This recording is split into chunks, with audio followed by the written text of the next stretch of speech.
ReNew, Bible Principles and Practical Steps for Church Revitalisation. Between 2012 and 2017, 1,740 churches closed in the UK. That is 6 churches closing every week. Last week 6 churches closed, and next week 6 churches will close. It's not all one-way traffic. In the same period, each week saw 4 new churches starting. But if 6 churches close every week, that also means that there are 6 churches a year away from closing, and 6 churches that are 5 years from closing. If you were told that your church was 5 years from closing, wouldn't it give you a bit of a shock? Wouldn't it jolt you into action? Wouldn't it focus the mind and give you the incentive to start searching to see what can be done? In my work with partnership, I sometimes get calls from churches who have realised what a fragile and vulnerable state they have fallen into. They ask, can partnership help? As I listen to the sad story unfold, I'm thinking to myself, I'm glad we're having this conversation, but I wish we'd started it earlier, years earlier. Churches that are heading towards closure probably have some or all of these characteristics.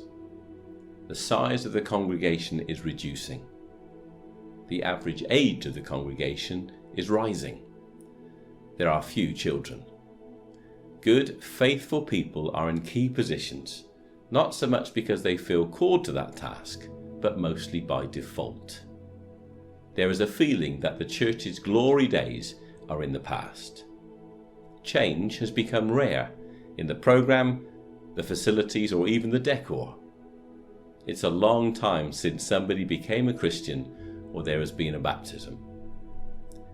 The next generation of leaders have not been identified or developed. There is little strategy or vision beyond running the programme, maintaining the building, and keeping things going. If that description is broadly familiar, then ReNew is for you. Or maybe your church is holding its own, or doing great, and you are looking to take things to the next level. ReNew is for you too. Bible principles and practical steps towards church revitalisation. ReNew transcends denominational boundaries. If you are Baptist, Brethren, Methodist, Congregational, Church of England, Pentecostal, or any other Christian flavour, ReNew leads you through the crucial questions in a way that is engaging, biblical, and practical. Nobody is going to come and tell you what to do, or do it for you. You do ReNew.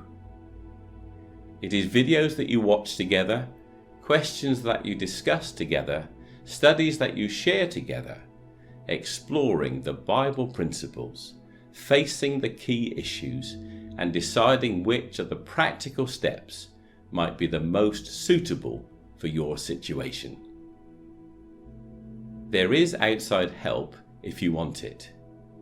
ReNew is developing consultancy teams that can visit or offer practical guidance by phone, email, or video conference as you work through the modules. ReNew is specifically designed to stir up a sense of urgency without creating despondency. It is designed to tackle the big questions head on while nurturing faith and hope.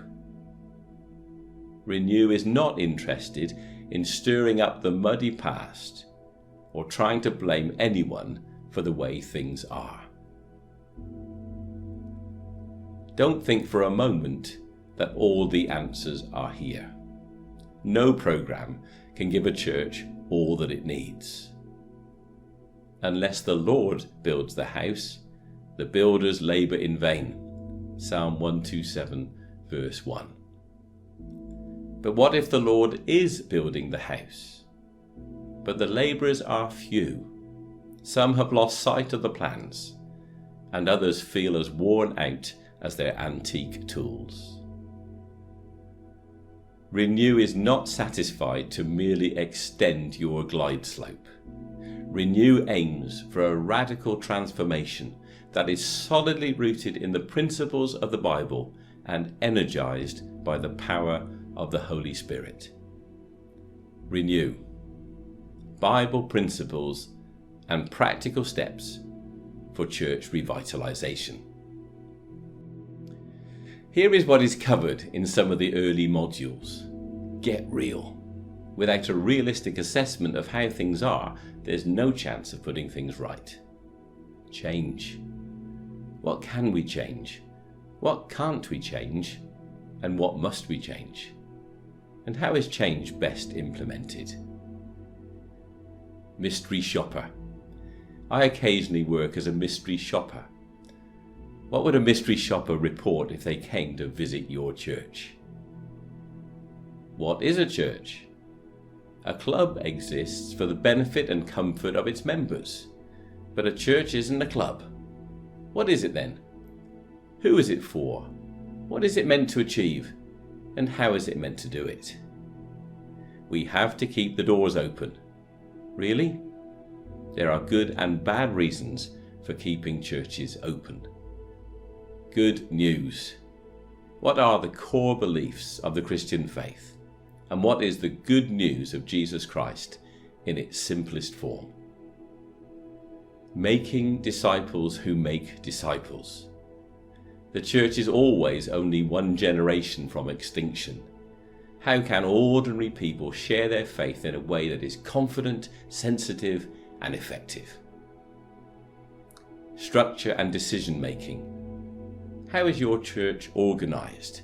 And how are decisions taken in theory and in practice? What are the New Testament principles and examples that can help us here?